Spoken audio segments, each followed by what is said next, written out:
Hello বন্ধুরা, simple cooking with Moumita রান্নাঘর সবাইকে স্বাগত। আজকে তাহলে শুরু থেকে শুরু করা যাক। আজকে বানিয়ে দেখাবো মাছের মাথা দিয়ে বাঁধাকপির তরকারি। তো চলুন দেখে নিই মাছের মাথা দিয়ে বাঁধাকপির তরকারি কেমনভাবে বানানো হয়। আর নিরামিষ বাঁধাকপি তো আমরা অনেক খাই। আজ আপনাদের অনুষ্ঠান বাড়ির মতো বাঁধাকপির তরকারি মাছের মাথা দিয়ে আমি বানিয়ে দেখাবো। তার জন্য আজকে শিলনোড়া নিয়ে চলে এসেছি, কারণ আমার বাড়িতে মিক্সি খারাপ হয়ে গেছে, তাই আজ হাতেই বেটে রান্না করতে হবে।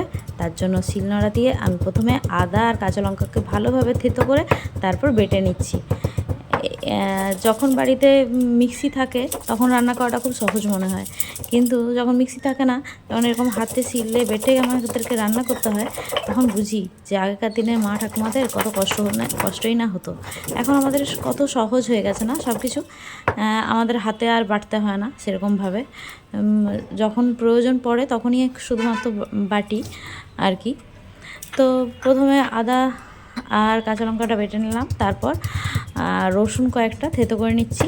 আর আমার চ্যানেলের এই রান্নাগুলি যদি আপনাদের ভালো লেগে থাকে তো অবশ্যই কিন্তু সাবস্ক্রাইব করে পাশে থাকা বেল আইকনটি অল করে দেবেন, যাতে আমার ভিডিওর প্রত্যেকটি নোটিফিকেশান আপনাদের কাছে পৌঁছে যায় সবার আগে, সবার প্রথমে।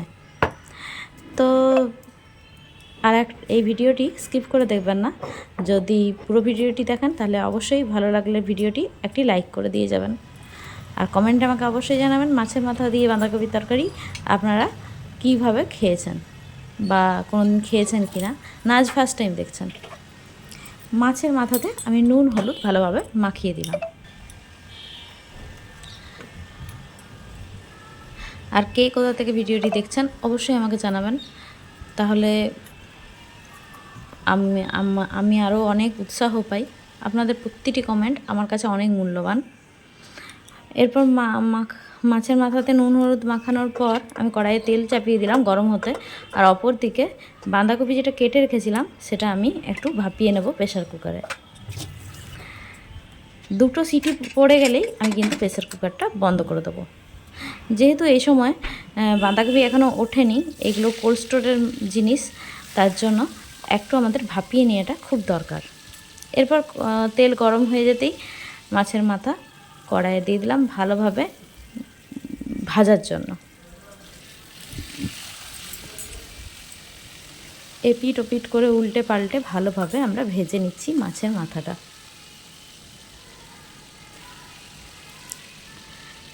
মাছের মাথা দিয়ে বাঁধাকপি তরকারি কিন্তু এক অপূর্ব স্বাদ।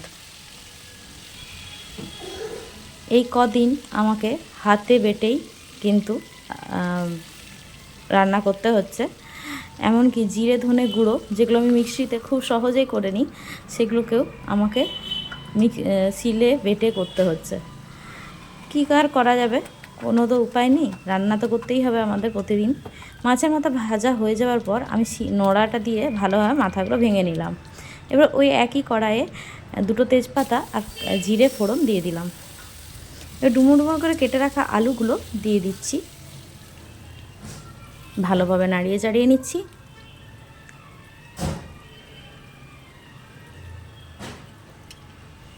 এরপর এর মধ্যে পরিমাণ মতো লবণ দিয়ে দিলাম, তাহলে আলুগুলো তাড়াতাড়ি সেদ্ধ হয়ে যাবে, ভাজা হয়ে যাবে।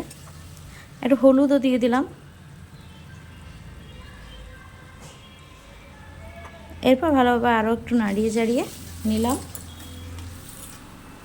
এরপর আমি বড় সাইজের পেঁয়াজটা দিয়ে ভালোভাবে ভেজে নেব।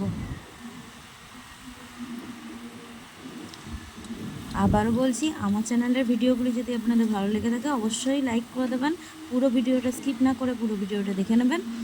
আর দেখুন বাঁধাকপি কথা বলতে বলতে আমার সেদ্ধ হয়ে গেছে। আদা কাঁচা লঙ্কাটা যেটা বাটলাম আপনাদের সামনেই সেটা এবার দিয়ে দিলাম, রসুনটা যেটা বেটেছিলাম সেটাও দিয়ে দিলাম। এইভাবে করে একবার বাঁধাকপি বানিয়ে দেখবেন, অনেক স্বাদ হয়, বাড়ির লোকরা প্রশংসায় আপনার পঞ্চমুখ হবে। ভালোভাবে মিশিয়ে নিচ্ছি। আর আজকে আমার বাড়িতে কাজ হচ্ছে, তাই একটু আপনারা আওয়াজ শুনতে পাবেন। আমি কারণ দিনের বেলায় এটা ভয়েস ওভার দিচ্ছি। জিরে ধনে গুঁড়ো আমি বাড়িতেই গুঁড়ো করে নিয়েছিলাম শিলনোড়াতে, সেটা দিয়ে দিলাম। হলুদ আর নুন চিনি সব দিয়ে দিলাম। গুঁড়ো মশলা সব কিছু দিয়ে দিলাম। প্লিজ আজকে কিছু মনে করবেন না, আমার ভয়েস ওভারে আপনারা শব্দ শুনতে পাবেন, কারণ আজ আমার বাড়িতে কাজ চলছে, তাই তার জন্য আমি অনেক দুঃখিত।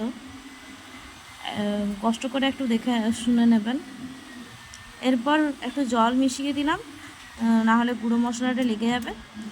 জল মিশিয়ে তার মধ্যে আবার টমেটোটা দিয়ে দিলাম। ভালোভাবে এটা ফুটিয়ে নেব যতক্ষণ না গুঁড়ো মশলার গন্ধটা চলে যায়। এবার যে মাছের মাথাগুলো আমি ভেঙে রেখেছিলাম সেগুলো দিয়ে দিলাম।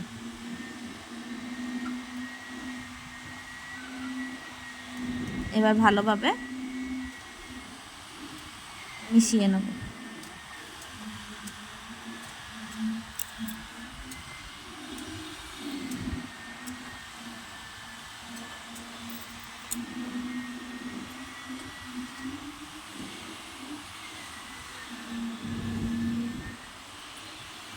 তো দেখুন সেদ্ধ হয়ে গেছে, মশলাটা কষা হয়ে গেছে, টমেটোটাও সেদ্ধ হয়ে গেছে, আলুটাও প্রায় সেদ্ধ হয়ে এসছে।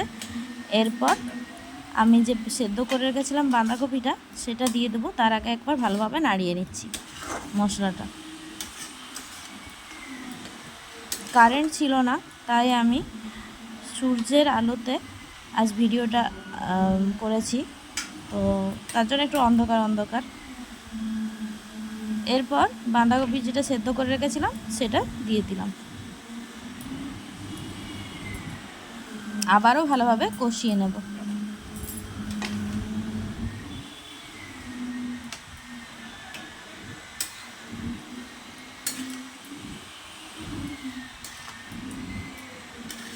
ভালোভাবে নাড়িয়ে চাড়িয়ে মিশিয়ে নিচ্ছি।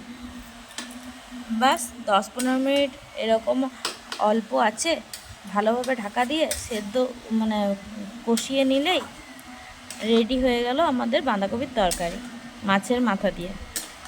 অবশ্যই বাড়িতে বানিয়ে একবার দেখবেন, বাড়িতে বানিয়ে খেয়ে তারপর আমাকে কমেন্টে জানাবেন আপনাদের কেমন লাগলো মাছের মাথা দিয়ে বাঁধাকপি তরকারি বিয়েবাড়ি স্টাইলের।